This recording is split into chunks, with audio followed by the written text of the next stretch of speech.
समय हम जो है मंदाकिनी के किनारे एक जंगल में आए हुए हैं और आज हम जो है आपको अपने गुरुदेव भगवान परमहंस श्री गंगा रामदास जी के बारे में बताएंगे। कैसे वो जो है अयोध्या में गोकुल भवन में दीक्षा लिए, वहाँ कैसे उन्होंने साधना प्राप्त किया, कैसे उनके गुरु भगवान परमहंस श्री राम मंगल दास जी उनकी परीक्षा किए, परीक्षा में कैसे वो पास होते हैं, पास होने के बाद उनको कैसे तुरंत जो है साक्षात जो है माने राम जी का या राम जी के चतुर्भुज रूप का दर्शन कराते हैं। इसी के बारे में हम अधिक से अधिक आपको बताएंगे और इसी के बारे में ज़्यादा से ज़्यादा बताएंगे। उसमें लिखा एक दोहा है, गोकुल भवन वशिष्ठ कुंड परम सुहावन बास, करहि साधना परमहंस श्री राम मंगल दास। तो जो गोकुल भवन है उसी में परमहंस श्री राम मंगल दास जी साधना कर रहे थे। एक उसके नीचे गुफा है, उसमें एक कुआं है। अब वो 2 बीघा में आश्रम है, अब तो बहुत सुंदर बन गया है। तो जिस समय गए थे उस समय ज़्यादा नहीं बना हुआ था, उसी में वो साधना करते थे। तो साधना करते करते क्या हुआ कि ये हमारे जो गुरुदेव भगवान जी थे, ये क्या हुआ कि ये जन्मजात सिद्ध तो थे ही, क्योंकि 1-2 बार महाराज जी क्या है अंगूठा था, एक जो है अंगूठा क्या है वो थी, क्या बोलते हैं उसको, वो जो माने गायों भैंसों खिलाई जाती है उसको चरखी बोलते, या ये जो क्या बोलते इसको बजरा है, ज्वार की जो है जो माने डंठल होता है उसको चरबी बोलते हैं, चरखी या चरबी कहीं ना चरी, उसको चरी बोलते हैं। तो उसी को काट रहे थे और काटते काटते क्या हुआ कि अंगुली में लगी। तो देखो ऐसा भगवान की कृपा है कि वो गनासा की धार मुड़ गई, लेकिन महाराज जी बता रहे थे, हमसे स्वयं बता रहे थे कि अंगुली में जरा भी चोट नहीं आई, कोई चिन्ह जैसा बन गया। फिर जब धार अंगूठा की वो माने गनासा की धार मुड़ गई तो महाराज जी डर गए कि भाई लोग जो उनके माता पिता हैं क्या कहेंगे। तो जब महाराज जी 5-6 बरस के थे तब की कथा, तो इससे सिद्ध होता है कि वो जन्मजात सिद्ध थे। ऐसे जो महापुरुष होते हैं उनके बारे में जितना कहा जाए उतना कम। तो फिर जब महाराज जी के एक बार देखा कि ये गायों के लिए चारा काट रहे थे, घास काट रहे थे, तो थोड़ा सा वो लग गया, माने हंसिया का लग गया, थोड़ा फट गया। तो महाराज जी कहा देखो एक समय गनासा लगा और माने धार मुड़ गई गनास, लेकिन कटा नहीं, और आज देखो थोड़ा सा जो है क्या बोलते हैं हंसिया लगा कट गया। तो वहीं बतिया को है, तो गोकुल भवन में परमहंस श्री राम मंगल दास जी तपस्या कर रहे थे। वहीं पर हमारे परमहंस जी जो है कुछ दिनों वहाँ साधना भजन करते अपने, माने साधना भजन क्या है कि जन्मभूमि में रहते हैं बचपन में। तो इनको बचपन से इनको बैरागत, ये 12 वर्ष की अवस्था में, 10 बरस की अवस्था में घर द्वार को छोड़ने लगे। जब रात होती थी होता था ये घर द्वार छोड़ देते थे और छोड़ करके कहाँ जाते थे, साधु के आश्रम में जाते थे। लेकिन फिर भी इनके माता पिता इनको ज़बरदस्ती पकड़ ले जाते थे, फिर घर में रखते, फिर दूसरे दिन रात में छोड़ करके भाग जाते थे। इसी तरह ये नित्य लीला करते थे। और करते करते इनके गुरु जी हुए, चाचा गुरु जी हुए, उनसे इन्होंने गुरुदीक्षा प्राप्त की। लेकिन उन्होंने हठयोग की क्रिया बताए थे, तो महाराज जी कह रहे थे कि हठयोग की क्रिया बताए, हम उसको करते थे तो हमको परेशानी होती थी और भोजन बहुत ज़्यादा खाते थे, धीमे धीमे सूक्ष्म हो गए। क्योंकि हठयोग की क्रिया सब कोई नहीं कर सकता, जो बहुत माने मेहनती होगा, संस्कारी होगा, त्यागी होगा, वही कर पाता, सबके बस का नहीं। लेकिन महाराज जी का संस्कार विशेष और प्रबल था, इसलिए इस तरह की क्रिया में उनको महाराज जी का हमारा उसमें मन भी नहीं लगता था। लेकिन अब काका गुरु जी बता दिए थे तो करते थे। तो कुछ दिन करने के बाद इनका मन उदास हुआ, तो फिर अयोध्या के कुछ महात्मा मिले, अयोध्या के महात्मा मिले, उनके साथ ये या बिना महात्मा के इनके मन में आया कि यहाँ रहेंगे तो माता पिता हमको रोज़ पकड़ ले जाएंगे और हम साधना नहीं कर।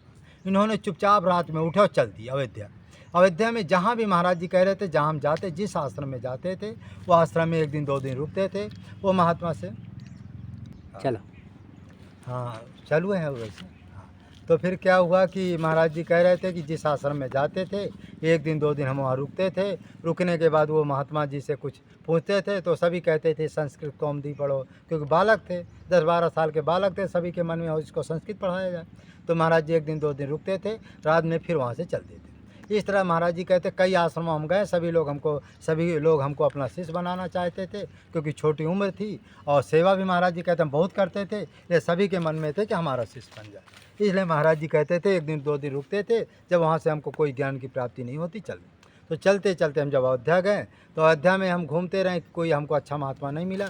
तो महाराज जी ने कहा कि हमारे मन में आया कि रामायण और गीता लगाया जाए। लेकिन जो है इनको जो कुछ पंडितों ने बताया, अच्छा, रामायण गीता ये लगा भी रहे थे, कुछ दिन पढ़े भी थे। तो इनके एक जो है गुरु भाई मिले, उनका नाम था दयाराम दास। तो दयाराम दास जी मिले, कहा ये यहाँ चित्रकूट में कहाँ से आ गए हो? तो माने नहीं, एक परिचय होता है तो बहुत खुशी से पूछते हैं कि तुम यहाँ कहिला से कब से आए? कहा हम आए हैं ना रामायण और गीता लगाने आए, पढ़ने आए। तो दयाराम दास जी ने महाराज जी से कहा कि पढ़ कर के क्या क्या करोगे? भाई जिसके लिए घर छोड़ा द्वार छोड़ा उसको पाने के लिए तो प्रयास करो। तो उनकी बात महाराज जी कह रहे हैं हमारे दिमाग में घुस गई। फिर हमने पूछा कि भाई कोई हमको अच्छा गुरु बताओ। तो फिर दयाराम दास जी इनको हमारे गुरु परमहंस श्री गंगा रामदास जी को फिर माने वशिष्ठ कुंड, गोकुल भवन वशिष्ठ कुंड ले गए। वहीं परमहंस श्री राम मंगल दास जी से बातचीत हुई और माने सत्संग हुआ। फिर उन्होंने परीक्षा किया कि भाई हम शिष्य तो बनाएंगे, लेकिन हमारी एक परीक्षा, यदि इस परीक्षा में पास हो जाओगे तो शिष्य बनाएंगे। तो उन्होंने सर्वप्रथम परीक्षा किया। इसमें स्पष्ट लिखा है कि बोलो सुन श्री गंगा दासा, छोड़ो रामायण के आशा। रामायण जल देव बढ़ा बहाई, इह में ताला देव लगाई। बोलो सुन श्री गंगा दासा, छोड़ो रामायण के आशा। रामायण जल देव बहाई, यही में ताला देव लगाई। उन्होंने कहा, परमहंस श्री राम मंगल दास जी ने कहा, ये रामचरित मानस है, इसमें तुम्हारे लिए है। यदि आपको वो विद्या प्राप्त करना है तो रामचरित मानस को किसी मान एक जगह रख दो। और माना ताला लगाने का मतलब है कि जो रामायण का मान पाठ करना चाहते हो या लगाना चाहते हो उसको आपको बंद करना पड़ेगा। चाहे आप कथा ही कर लो और चाहे भजन कर लो। कथा और प्रवचन, कथा और भजन दोनों नहीं हो सकते। या तक कथा कहें रामायण लगाना है तो भाई रामायण ही लगा लो, अब भगवान को पाना है तो इसको छोड़ना पड़ेगा। तो वही बात उन्होंने कहा कि रामायण में आपको ताला लगाना पड़ेगा और फिर आपको हमारी शरण में आकर के जो हम बताएं वो करो तो तुरंत आपको भगवान की प्राप्ति हो। तो जैसे महाराज जी रामायण को जो है महाराज जी कह रहे थे, जैसे रामायण के बारे में ऐसा गए तो महाराज जी कह रहे थे हम गंगा जी गए, माने सरजू जी किनारे गए तो उनके मन में आया कि सरजू जी में प्रवाह कर दें। जैसे उन्होंने सरजू जी में प्रवाह करने के लिए आया, पता नहीं भगवान की क्या लीला होती, भगवान की लीला भी विचित्र है। उसी समय एक सुंदर महात्मा आ जाता है, वो कहता महाराज जी रामायण को क्यों गंगा जी में मैंने बहा रहे हो, सिरा रहे हो, ये रामायण हमको दे दो। तो वो रामायण को महाराज जी बता रहे थे कि हमने उसको दे दिया, उस बालक को, महात्मा को दे दिया। फिर महाराज जी के शरण में आए, महाराज जी कहे कि महाराज जी आपके आदेशानुसार हम रामचरित मानस को और गीता में सरजू में प्रवाह करने गए थे, लेकिन भगवान की ऐसी लीला हुई, एक महात्मा नौ बटुक आ गया, वो हमसे रामायण गीता मांग लिया, हम उसको कहा बहुत अच्छा।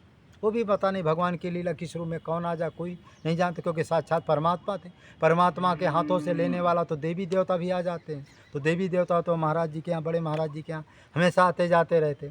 इस तरह से रामचरित मानस को उन्होंने दे दिया। जैसे महाराज जी बता रहे हैं हमने साष्टांग दंडवती किया।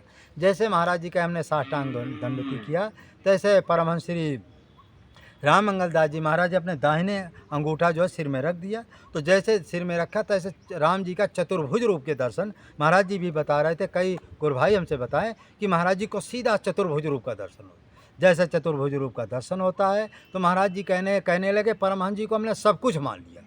क्योंकि जब व्यक्ति को कुछ अनुभव हो जाता है तो व्यक्ति उस गुरु को सब कुछ अनुभव मान लेता, और जब तक गुरु को के अंदर कुछ अनुभव नहीं होता है तब व्यक्ति भटकता रहता है।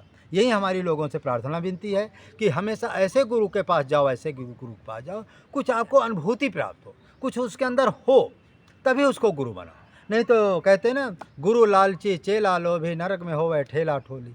तो कहने का मतलब यदि गलत गुरु बनाओगे और गलत, अच्छा, कारण कि गुरु का भी दोष नहीं है। गुरु तुमको वही मिलेंगे जितना तुम्हारा संस्कार होगा।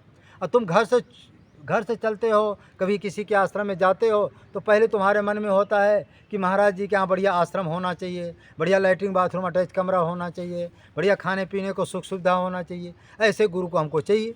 तो भगवान क्या करते, ऐसे ही गुरु को बना देते। जब ऐसे गुरु के अंदर तुम्हारी ऐसे गुरु बनाने की कामना यदि अंदर है तो कहाँ जाओगे? गुरु भी नरक जाएगा, चेला भी नरक जाएगा, क्योंकि तुमको सुख सुविधा चाहिए और गुरु को भी सुख सुविधा चाहिए। जीवन भर गुरु सुख सुविधा लेगा और जीवन भर सुख सुविधा तुम लोगे। और भजन बिना त्याग के भजन होता है। तुम जंगल के महात्माओं के पास जाओगे नहीं, उनको गुरु बनाओगे नहीं, तो न तुम्हारा उद्धार हुआ न गुरु का उद्धार हुआ। तो इसीलिए लोग इसीलिए जो है भक्त लोग अच्छा जैसी कामना होती भगवान वैसा पूरा करते हैं। इसलिए गुरु का दोष नहीं है, दोष तुम्हारा है। जो घर से कामना लेकर जाओगे वही भगवान वैसे गुरु के पास भेज देते। यदि घर से यदि अच्छी कामना लेकर के जाओगे कि हमको जंगल का महात्मा चाहिए, त्यागी वैरागी चाहिए, भजनानंदी चाहिए, कुछ उसके अंदर ज्ञान की प्राप्ति हो, या हमारे मन की बात हम जैसा चाहते हो वैसा हमारी इच्छा पूरी करे, तो भगवान वैसे गुरु के पास भेज देते। और भोग वाला गुरु चाहिए, भगवान वैसा भेज देते। भगवान का कोई दोष नहीं, जैसा तुम्हारे अंदर संस्कार होता है उसी वैसे गुरु के पास भेज देते हैं। अब ये है कि तुमको नरक जाना है कि स्वर्ग जाना, बैकुंठ जाना, ये तुम्हारे हाथ में। जैसा गुरु चाहोगे उसी तरह गति होती है। यदि त्यागी बैरागी गुरु जंगल के महात्मा के पास जाओगे बैकुंठ जाओगे, भोग विलास वाले गुरु को बनाओगे तो नरक जाओगे, क्योंकि गुरु भी नरक जाना है, चेला भी नरक जाना। जीवन में तुम भी माल मिष्ठान खाओगे, गुरु भी माल मिष्ठान खाएगा, 4 पहिया से घूमेगा ऐसो राम को। तो गुरु इसी के लिए लिखा ना, गुरु लालची चेला लोभी नरक में होगा ठेला ठेला।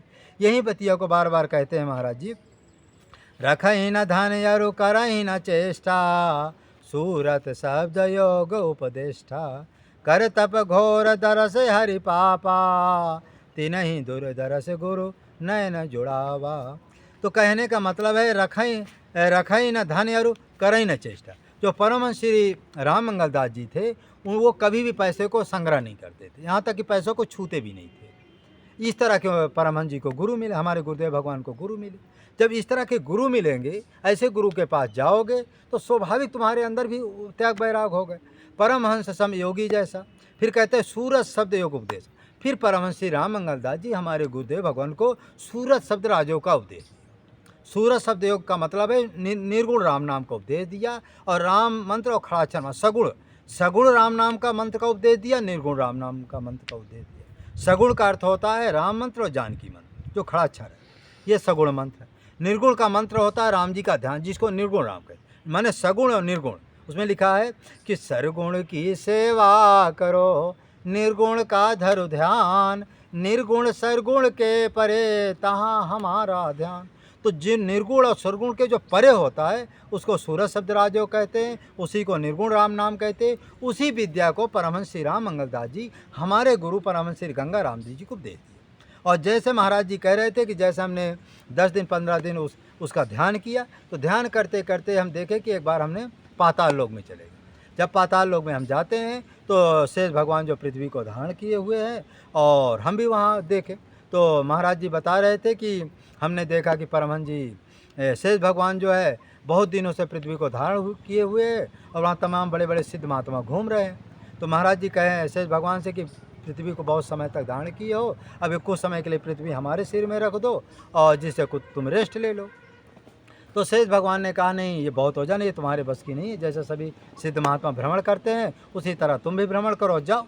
लेकिन महाराज जी ने हट किया कि भाई कुछ समय के लिए तुमको हमारे सिर में रखना ही पड़ेगा और तुमको रेस्ट लेना पड़ेगा। जैसे महाराज जी वो घुंसा करके जैसे महाराज जी सिर मान पृथ्वी को अपने सिर में रखे, शेष भगवान सिर अपने पृथ्वी को उठा के इनके सिर में रखे, तो महाराज जी बता रहे थे इतना दर्द हुआ, ऐसा लगता है शरीर टूट करके बिखर जाएगा। तभी विष्णु भगवान प्रकट होते हैं और कहते हैं कि तुम हमारी ही अवतार, हमारे ही अंश अवतार, जो तुम हो वही हम है। और लेकिन ठीक है भगवान, तुम्हारे अंदर परोपकार की भावना है, आज से तुम जो है संसार में जा कर के मानव धर्म का प्रचार प्रसार करो, सत्य न्याय धर्म का पालन करो। आने वाले समय पूरे विश्व में जब विनाश हो जाएगा, पूरी दुनिया में यह सत्य यही मानव धर्म के अनुसार लोग चलेंगे, सत्य न्याय धर्म के अनुसार चलेंगे। जितने ग्रंथ हैं सारे ग्रंथ धीमे धीमे लुप्त हो रहे हैं और लुप्त होते जाएंगे, क्योंकि ग्रंथों में नाना प्रकार का जो है कर्मयोग सतयोग बताया गया है, उसके अनुसार कोई जनता चल नहीं पाएगी। इसीलिए मानव धर्म के अनुसार दुनिया चलेगी। इसका जो सूत्र है सत्य न्याय धर्म है, चाहे हिंदू हो, चाहे मुसलमान हो, चाहे सिख ईसाई, सभी लोग इस पर चलेंगे। और तुम्ही को जो अपना मुसलमान तुमको अपना पैगंबर के रूप में जानेंगे, ईसाई तुमको ईसा मसीह के दूसरा रूप मानेंगे, और हिंदू लोग तुमको दसम अवतार के रूप में मानेंगे, सिख लोग अपने को गुरु नानक के रूप में मानेंगे। ऐसा कहकर आशीर्वाद देकर चले आते, तब तक उनकी समाधि टूट जाती, फिर महाराज जी वापस आ जाते। ये महाराज जी कह रहे थे सबसे पहले हमने समाधि में ध्यान योग में ये देखा। फिर कह रहे हैं परमहंस के जीवन गाथा, वर्णन होय न टेकौ माथा, कई सहस्त्र वर्ष प्राचीना, सुरमुनि संत दरस जय दीना। जो परमहंस श्री राममंगल दास जी थे, इनके पास 3500 सिद्ध संत देवी देवता आते थे, माने रोज़ 4 या 6 आते थे। माने उनके जीवन काल में 3500 सिद्ध संत देवी देवता ऋषि मुनि आए हैं, जिसमें रोज़ 2-3 माने या देवी देवता या सिद्ध महात्मा या राम किरण विष्णु जितने माने नाम आप सुने होंगे, सभी लोग उनके पास आते थे। रात 2 बजे से लेकर 5 बजे के रात में बीच में आते थे, अंधेरे में आते थे। सभी अपनी अपनी वाणी का प्रचार करते, अपनी वाणी लिखवा कर फिर चले जाते थे। ये नित्य क्रिया होती थी। यही बतिया को वो कहते थे। माने कई हजारों सतयुग त्रेता द्वापर तक के ऋषि मुनि आते थे, सभी लोग अपनी वाणी को लिखाते। उसमें तो स्पष्ट लिखा है, कोई 15 हाथ का था, कोई 14 हाथ का था, कोई 20 हाथ का था, कोई 25 हाथ का, 30। ये लोग लेकिन सूक्ष्म रूप में आते थे, क्योंकि ये जब चाहें तो अपना विराट रूप धारण कर सकते थे और जब चाहें छोटा रूप। क्योंकि जो कमरा था वो 20 बाई 20 का कमरा था, जिसमें ये देवी देवता आते, वो आज भी वो कमरा बना हुआ है।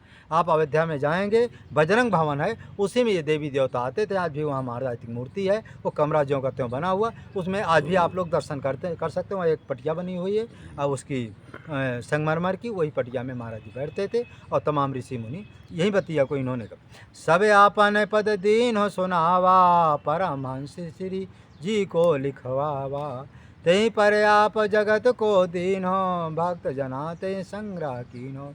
फिर उन्होंने क्या इसमें लिखा है कि सारे जो है पद जो है संग्रह करके जो है गोकुल भवन अध्याय में परमहंस श्री राममंगल दास जी लिख लिए हैं।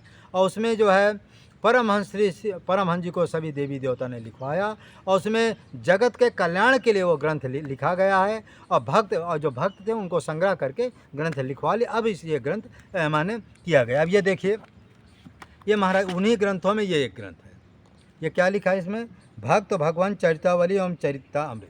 ये ग्रंथ ऐसा, इसमें जितने देवी देव, इसमें सिद्धों का है, जितने सिद्ध जो है उनके सामने प्रत्यक्ष प्रकट हुए थे, और प्रत्यक्ष प्रकट हो जो जैसा कहा तैसा उन्होंने इस ग्रंथ में लिख दिया। कैसा गुरु उनको मिला, कैसे सूरज शब्द राजयोग मिला, कैसे खड़ाक्षर मंत्र मिला, कैसे भगवान का भजन किया, कैसे भगवान के धाम साकेत धाम गए, कैसे बैकुंठ गए, कैसे उनको भगवान की प्राप्ति हुई, क्या खाया, कितने वर्ष भजन किया, बेलपत्ती खा करके रहें कि पानी पी करके रहें, हवा पी करके रहें। कितने संत इसमें अजय अमर भी है, कैसे हमने अजय अमर माने अजय अमर हुए। ये सभी जो जैसा उन्होंने लिखवाया तैसे इस ग्रंथ में लिखा हुआ।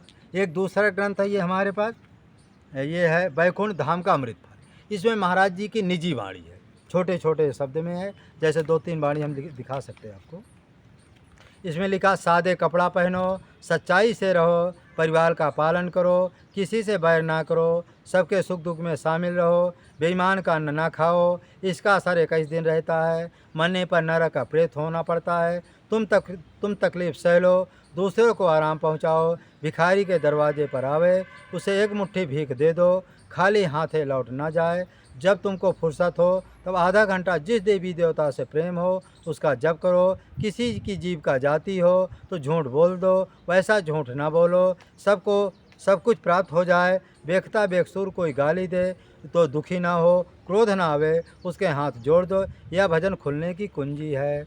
उन्होंने कहा कि कुंजी भजन करने की कुंजी तभी आपको प्राप्त होगा, जितनी अधिक सहन शक्ति होगी उतने जल्दी भगवान के पास पहुंचा जाए। उसमें लिखा है, अपने को तो मानो नीचा और सबन को मानो ऊंचा, तब प्रभु तुम पर दया करी हैं, दीन बनो तो झोली भरी हैं। भगवान कहते हैं कि जो जितना दीन होगा, नम्रता होगा, सहन शक्ति होगा, बड़े महाराज जी हमारे कहें कि 4 जूता मारे तब भी सह लो। जब इतनी नम्रता आ जाए तो भगवान समझ लो कि अब भगवान हमारे ऊपर खुश होने वाले। दीन बनो तो झोली भरी है। सबसे दीनता नम्रता, जरा भी अहंकार न करो, तब भगवान कहते हैं। फिर भगवान जो अपनी कृपा रूपी जो झोली भर देते हैं, तब सद्गुरु की प्राप्ति करा देते हैं, फिर भगवान के धाम जाने का अधिकारी हो जाते हैं। इस तरह से यह वीडियो बड़ा हो रहा है। मानव धर्म प्रसार की जाए, सत्य न्याय धर्म की जाए, चित्रकूट धाम की जाए, कामतगिर भगवान की जाए। जय जय सीताराम। परमहंस श्री राममंगल दास जी की जय, परमहंस श्री गंगा रामदास जी की जय, परमहंस श्री बेनी माधवदास जी की जय, चित्रकूट धाम की जय, कामतगिर भगवान की जय, अनसुईया जी की जय, सत्य न्याय धर्म की जय। जय जय सीताराम। एक ग्रंथ ये भी है जी, ये हमारे गुरुदेव भगवान का है। इसमें मानव धर्म के बारे में सब कुछ लिखा है। ये महाराज जी का जो वो है समाधि स्थल है। इसमें जो है लाखों लोगों की भीड़ होती है। इस समाधि में जो भी जाता है लोगों की कामनाएं पूरी होती है और वहाँ भीड़ होती है। ये कहाँ पर है? ये आपका जो है चित्रकूट ये ज़िला गाजीपुर में ये आश्रम है। ज़िला गाजीपुर में ये आश्रम है। ये पूरा यहाँ पता भी है। ये ज़िला गाजीपुर में आश्रम है। इसमें फ़ोन नंबर भी आपको है, कोई भी यहाँ जा कर के ग्रंथ अपना मंगवा सकता है। इस तरह से यहाँ है। और संसार में जो है भगवान को पाने का जो बहुत सरल मार्ग है। इसमें एक भक्त ने महाराज जी के जीवन चरित्र लिखा, श्री गुरु चरितावली लिखा है, उसी के बारे में है। अब इसी के हम व्याख्या कभी कभी आपको सुनाएंगे। वीडियो बड़ा हो रहा है, आप लोगों की प्रार्थना है कि वीडियो आप ज़रूर देखते हैं, लेकिन आप लोगों की प्रार्थना है इसको अधिक से अधिक लाइक करें, शेयर करें, सब्सक्राइब करें, घंटी बेल दबा दिया करें, जिससे अधिक से अधिक लोग इसको करें। इसको जितना अधिक आप लोग जो है इसको व्हाट्सएप में शेयर करेंगे तो आप मानव धर्म में और बड़े महाराज जी ग्रंथ में आप सहयोगी माने जाएंगे, और इससे क्या है आपको पुण्य की प्राप्ति होगी। इसमें स्पष्ट लिखा, परमहंस श्री राम दोनों सिद्धों ने कहा है कि जो 3500 सिद्ध संत देवी देवता इसमें वाणी लिखा है, जो इस ग्रंथ का प्रचार प्रसार करेगा उसको 3500 सिद्ध संत देवी देवता का आशीर्वाद मिलेगा। जो मानव धर्म का प्रचार प्रसार करेगा उसको जो है इस लोक में जस मिलेगा, परलोक में सदगति मिलेगा, भगवान के यहाँ उसको माने एक तरह से इनाम मिलेगा। इस तरह से आप लोगों की प्रार्थना विनती है, इसको लाइक करें, शेयर करें, सब्सक्राइब करें। जय श्री राम। थोड़ा जंगल दिखा दो।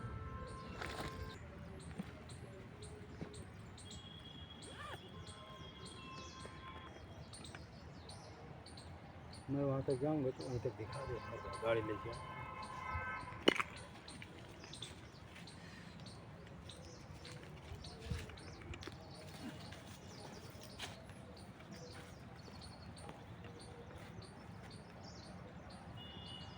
दो शब्द बोल दो का।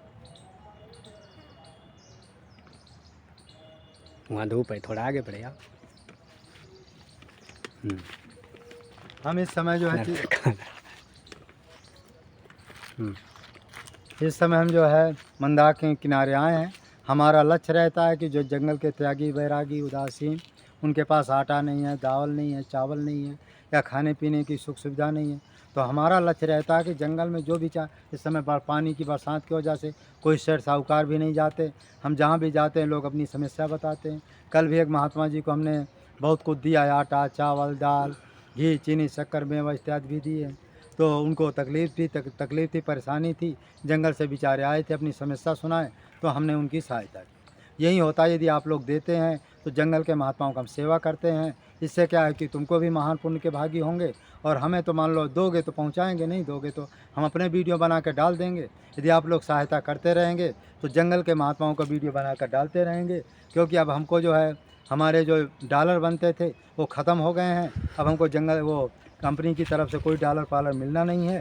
यदि आप लोग सहायता देते रहेंगे, मदद करते रहेंगे तो जंगल के महात्माओं का दर्शन भी कराएंगे।